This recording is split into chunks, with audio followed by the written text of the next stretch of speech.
As somebody that's used a drone, exactly should we save this? We really should. Okay, yeah. time out. All right.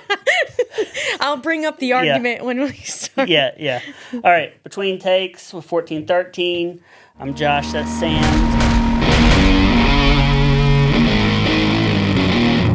Sam, what have you been up to lately? I had a big day a couple weeks ago. You know, one of those days where so many good things are happening to you all at the same time. And you're like, oh my gosh, this is the best day of my life. I'm a professional. I'm so successful. A lot of validation for you. Yeah, this is the best career choice I ever made for myself. And even though life has been dry the last couple months, like I didn't ruin my life by being an entrepreneur, you know, that feeling.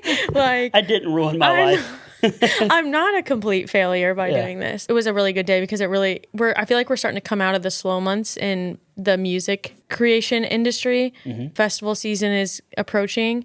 So then to have this good day, it was a big deal. And one of the things with the good day, I took a drone to content shoot for an artist that I was excited to work with. I bought this drone like on sale at the end of last year, and I have not, the most I've done with it since is take the wrapping off and put it inside the case. See, you're crazy because I am soon as I get something, and this is one of the weird things. Tell me if you do this. When I get something new, my surrounding area that I open it in, I want it clean. Oh. Yeah. And so like I have to I do clean that up, and then I unbox it, and then I use it. Is that a weird thing? Is that something you do too? I don't think it's weird necessarily, and I don't do that, but I'm surprised to hear that from you, if that makes sense. Why is that surprising, Sam? I just feel like you would get tunnel vision on just the item. And so you would just literally before you even got back to the house or like whatever, if it was delivered, it was already opened. Parking lot, opening it up.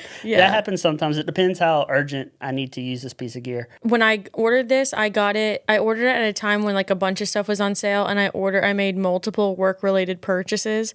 Those are the funnest. Yeah, and they were most fun. I knew you were going to correct me as soon as I said it. And they all came in at the same time. And I was super booked and like busy at that time. So I didn't have time. I get stressed too, where I think it'd be different if like I was confident in my drone use. Mm-hmm. The idea of me having to learn a new skill to even play with the gear made it a bigger event than it needed to be, which made me put it off. It's actually opening a drone and setting it up for the first time is actually a lot because you have to register it. You have to do... I found all that out. Yep. And pair it and do all this stuff. Because I have a couple ideas for music content that I want to do, stuff I've been inspired by, that I know that for me personally, the best way for me to accomplish it would be with the drone. Mm-hmm. And so that's why I was like, okay, I need to figure out how to use this drone. And the procrastinator that I am, last minute before the shoot, I was like, okay, I need to pull this out of the case, charge the batteries, turn it on so that when I get to the shoot, I at least know how to do that. So I turned it all on, and then I, took it out into my front yard and like was trying to at least make sure I knew how to use the knobs and stuff, like bare minimum. Obviously like that worked out. I took it to the shoot. I did accomplish a couple very basic, cool things that I thought was cool. So they weren't perfect, but I was like, first time doing anything with it, I'm going to take this. Yeah. But I want to figure out how to get all this stuff smooth. So I brought it here and we took it out and learned all kinds of cool stuff. And so now I'm like, okay, when's the next shoot? Because I have so many things to do with this drone. As far as locally around, like immediately around here, I'm not seeing a lot of people like me do like using a drone or anything really super out of the box for the musicians around here. I kind of want to be that person that starts using weird stuff. Mm-hmm. You brought the drone to the studio, and like for people who don't know, the studio is kind of in a big field. So we're like, oh, let's go try this thing out. Your drone's relatively... I'll put the footage. Oh, please I'll put some of the footage. Yes. But the drone's relatively new, so it has a lot of the features. Which one is it? DJI Mini 3. Yeah, gotcha. I've used on the bigger drones and stuff. And the context that I use drones for is totally different from what you do. Yeah. And that's what's kind of interesting. But a lot of the, what is it called, QuickShots or whatever it was? Yeah. There's a lot of things. I don't like that name. I don't either. Sorry to interrupt you. But when I saw a QuickShot on the menu, it didn't register as what I was looking for. And that's why I never clicked it. I thought it was going to be some sort of like photo feature or something. No. Yeah. Go ahead. But we were playing with those because those are like out of the box.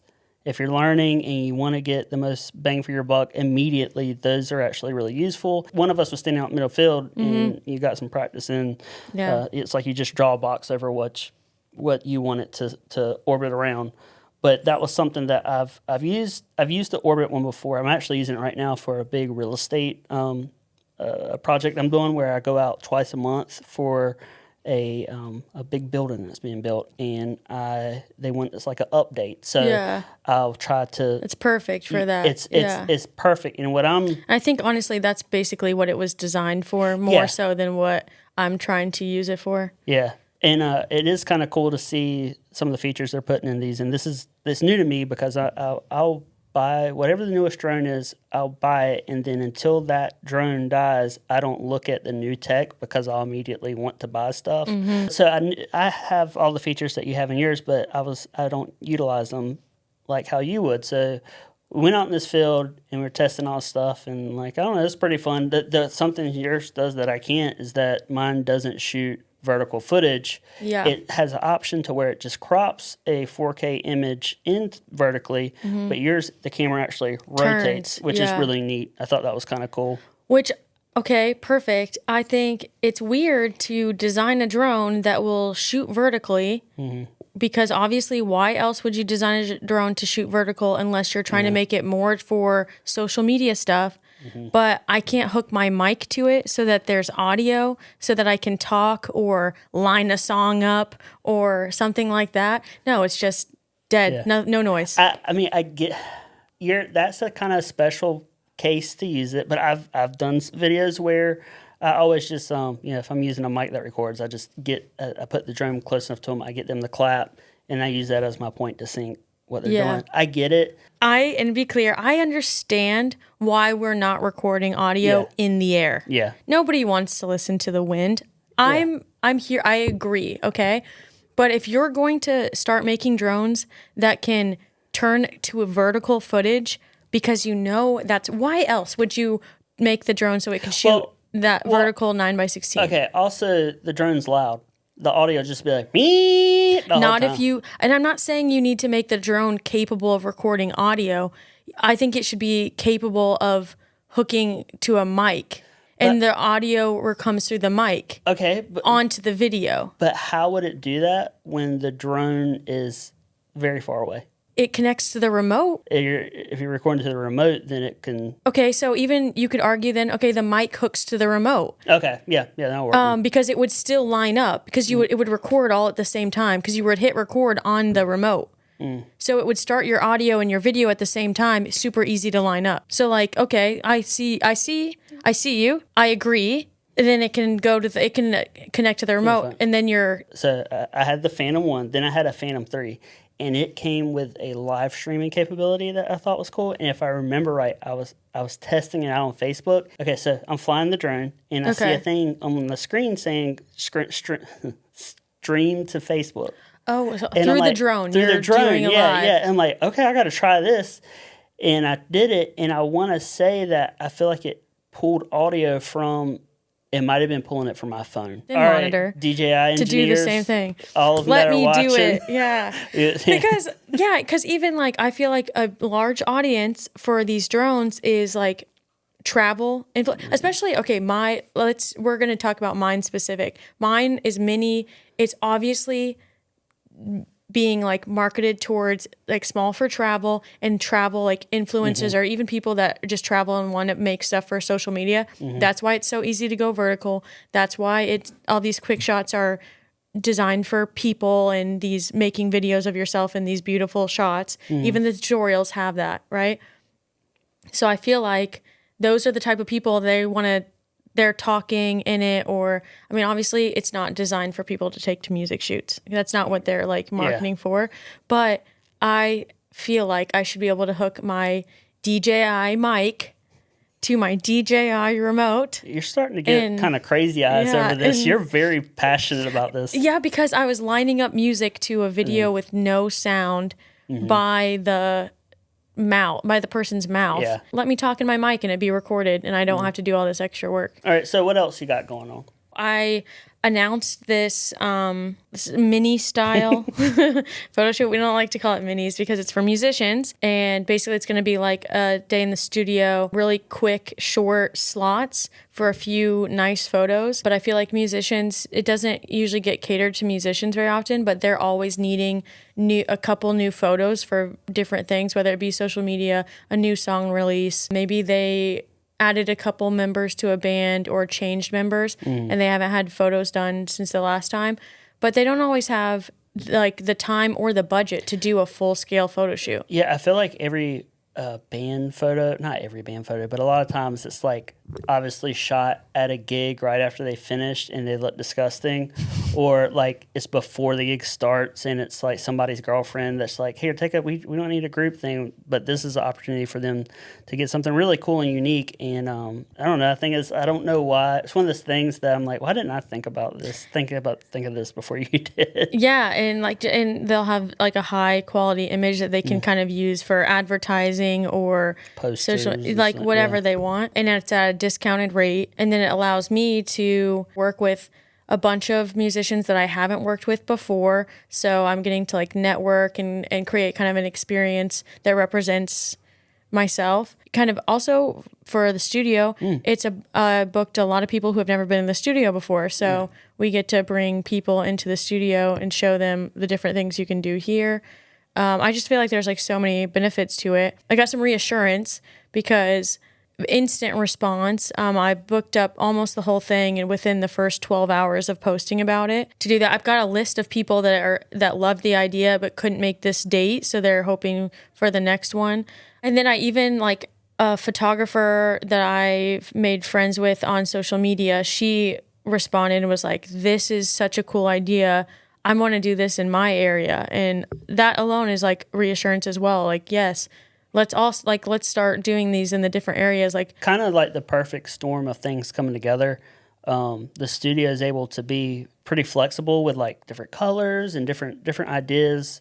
And I know I repeat this all the time, but like people see the big white wall, they're like, oh, it's just a big white wall. No, it can be anything you want. I think you might have a few props, different chairs, stools, the different background colors. It's and then match that up with your photography style and skill. It's a win-win for everybody. We literally have infinite color combinations because of the way it's lit up. We can find the perfect color on the wheel, and then that's the color of the wall. And I can literally, because it's so easy and fast, I can literally pick the color when they walk through. I look at their outfits, and we can decide on a color that goes nicely with the vibe. And I think like that's something that you're not going to see. We're not making one set and having 7 musicians come and sit in the one set and all take the same photos. It's going to be so easy to make all of the every 15-minute session completely different. First of all, what's it called? What are you calling this thing? The stage ready sessions. That's so much better than minis. Band minis. Band minis. Yeah, I didn't want to call it minis just because I don't think the word minis really goes with the vibe. No, it's going to be neat. I can't wait to see what you come up with. How it goes. If we can keep doing it. Well, it all rides on how this first experience is. What about you? Has anything crazy happened? I'm always busy, but I've finally I'm caught up with a lot of stuff, so I'm able to try new creative things. Yeah. I mean, you did a photo shoot, and that was a lot of fun. I thought those images were pretty awesome. But like last one we did? Yeah. I've gotten so many compliments on those. Oh. It's like people didn't realize I could like take a good picture. That's one of the most backhanded compliments. Understandable. But like, okay. Yeah. I mean, well, they're like, those pictures are really good of you. Like, really good. It's like, okay. Thank you, but like, is it that crazy that the picture turned out good? Like, geez, they're like weirdly good. Like, okay, thank you so much, Sam. You actually look pretty. Like, actually, you actually look nice in those photos. It's like, thanks so much. It's been in there the whole time. Yeah, like I washed my hair. I don't like. What do you want me to like? Okay, great. But that's an example of something I've seen that I want to try, and I want to try all these things because one, there is an art side of me that does like crave that type of stuff, like trying different looks and techniques and combining stuff. And now I've got the studio that I can do all the stuff in. Yeah, so that sums up pretty much everything going on in my life. For once, it's not too busy, and I'm able to try out these ideas that I have in my head. Yeah. Song of the week. Song of the